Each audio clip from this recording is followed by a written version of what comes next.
Tulip সিদ্দিকের মাথা খারাপ হওয়ার কারণ কি আপনারা একটু চিন্তা করবেন। হঠাৎ টিউলিপ সিদ্দিকের মাথা খারাপ কেন হলো? বেলা রানী সাহা ওরফে হাসিনা শেখের মাথা খারাপ কেন হয়েছে?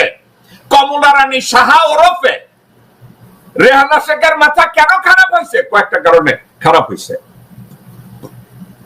মুজিব ফ্যামিলির পুরা দুর্নীতির ফাইল দুর্নীতি দমন সংস্থা এই মুহূর্তে ইনভেস্টিগেট করছে।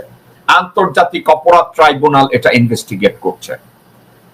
এখন তারা আওয়ামী লীগের সেক্রেটারি আছে না এই মুহূর্তে, ওই যে সচিবালয় ওয়াকার যাদেরকে দিয়ে আন্দোলন করাইছে, তারা সবাই টের পাইছে ডক্টর মোহাম্মদ ইউনূস লন্ডনে যে যাবেন, যাওয়ার আগে উনি 4-5 জন লোকের রিকুইজিশন দিছে যে এই ডকুমেন্ট গুলো আমার কাছে দাও, আমি লন্ডনে যখন যাব আমি গিয়ে এই জিনিসগুলো আমার সাথে যাবে এবং এই লোকগুলো আমার সাথে যাবে। লন্ডনে গিয়ে এই বিষয় নিয়ে লন্ডনের রাষ্ট্রীয় ইনভেস্টিগেটরদের সাথে এই তথ্যগুলো শেয়ার করবে। ডক্টর মোহাম্মদ ইউনূস কি করলেন? দুর্নীতি দমন সংস্থার একজন পরিচালক, বাংলাদেশ ব্যাংকের গভর্নর, অর্থ মন্ত্রণালয়ের সচিব এবং এই বিষয়টা নিয়ে যারা ইনভেস্টিগেট করেছে তাদের 2 জনকে সাথে উনি নিয়ে গেছেন, সাথে সবকিছু ডকুমেন্ট। এটা টিউলিপ সিদ্দিক জেনে গেছে, এটা হাসিনা শেখ জেনে গেছে। কে জানাইছে জানেন? ওয়াকার। ওয়াকার হাসিনা শেখকে বলেছে আফা আপনারে তো গাফা বানিয়ে দিব। কেন? সব কাগজপত্র লইয়া ইউনূস মিয়া লন্ডনে যাইতেছে। এখন আপনারা বলবেন আমি কেন ওয়াকারকে দোষ দিতেছি? বাংলাদেশের নিরাপত্তা বিষয় প্রত্যেকটা জায়গায় যারা যেখানে জড়িত তাদের উপরে একটা লোক ছড়ি ঘুরানোর সুযোগ পায়, সেটা হচ্ছে মির্জাফর ওয়াকার। তো মির্জাফর ওয়াকার কোরবানির দিন ডক্টর মোহাম্মদ ইউনূসের পাশ হইয়া সালাম করতে গেলেও মনে মনে চিন্তা করে, হিন্দুদের একটা শ্লোক আছে না, মুমে রাম রাম বগল মে ছুরি। কথাটা কি আপনারা শুনছেন দর্শক বৃন্দ? মুমে রাম রাম অর্থাৎ মুখ দিয়া শুধু কয় রাম রাম, কিন্তু বগলে একটা ছুরি আছে, পিঠে ঢুকায় দিব। এই ওয়াকার হইছে মুমে রাম রাম বগল মে ছুরি।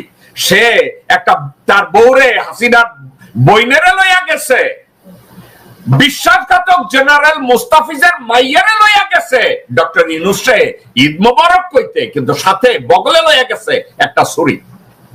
পরিস্থিতিটা কি জানেন? মির্জাফর ওয়াকারুজ্জামান মনে করছিল যে ডক্টর ইউনূস হইছে ফখরুদ্দিনের মতো। ফখরুদ্দিনরা যেভাবে বাংলাদেশের বিশ্বাসঘাতক মইন কান্দইরা ঘুরাইছে, এখন ওয়াকার চিন্তা করছে আমি ডক্টর ইউনূসের সাথে সেম আচরণ করব। কিন্তু এই বলদের বাচ্চারা একটা জিনিস ভুলা গেছে, ফখরুদ্দিন এক জিনিস, ফখরুদ্দিন ছিল চুয়া আর ডক্টর মোহাম্মদ ইউনূস হয়েছে লায়ন। তাও আবার কোন lion? African lion, white lion.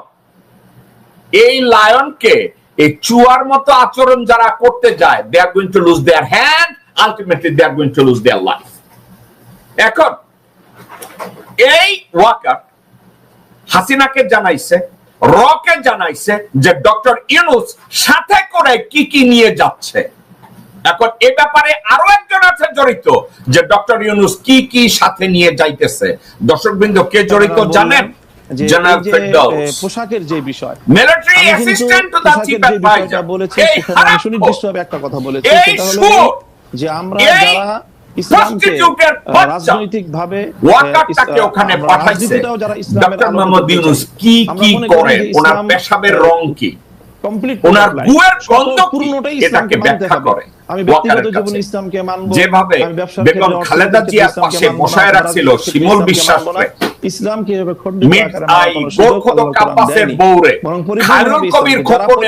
ইসলামকে মানতে চাই এবং বিশেষ করে যারা মুহাম্মদ সাল্লাল্লাহু অনুসরণ করতে চাই, আমাদের যে দমন ডক্টর মোহাম্মদ বেগম খালেদা জিয়া ওখানে বসে কি কি করে এগুলো গণভবনে পৌঁছাবে। সেই বৈষম্যটা আমানুল্লাহ এই জায়গাটার কথা বলেছি। আপনারা বিষয় গোর্খদক আব্বাস, আমির খসরু মাহমুদ চৌধুরী এরা যেভাবে বলছেন না, আমি বলি আপনি যে বেগম জিয়া কি করে এটাকে তাড়াতাড়ি নিয়ে যাবে। দর্শকবৃন্দ, অনেকে আমাকে